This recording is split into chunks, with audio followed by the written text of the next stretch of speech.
Hello guys and welcome back into a new brand video. In today's tutorial, I'm going to show you how to draw margins on Microsoft. So make sure to watch the video to the end and follow these simple steps. So basically now we are just going to simply use the Microsoft Word, and from there we will be able to start like drawing the margin and also like editing everything about margin. So you can either use like the Microsoft Cloud Word, or you can use the software or the Office one. So basically here we are just going to the Word. I'm just going to stick with a new one or a new page, and basically there we will find the layout. Here in the page setup you will need just to go to expand so you can have all or everything concerning the page layout.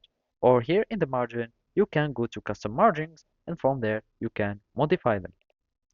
So as you can see now, we can go to the margins, and basically now you will be able to choose the margin exactly however you like them.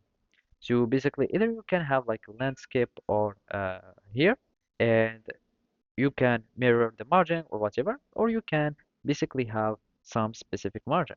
And from here, you will have some preview about it.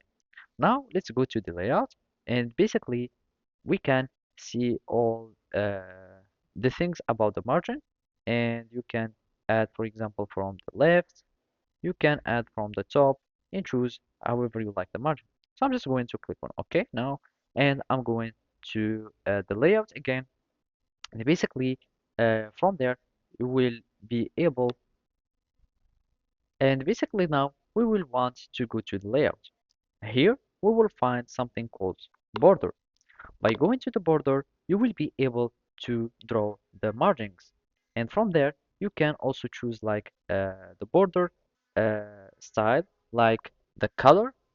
You can also have whatever you'd like. So I'm going to orange, also the width, and also the style. So I'm just going to click on OK. And basically here are my margins. So whenever I go, you will find that your margins are drawn. So basically this is how you can do it. Thank you for watching and see you next time.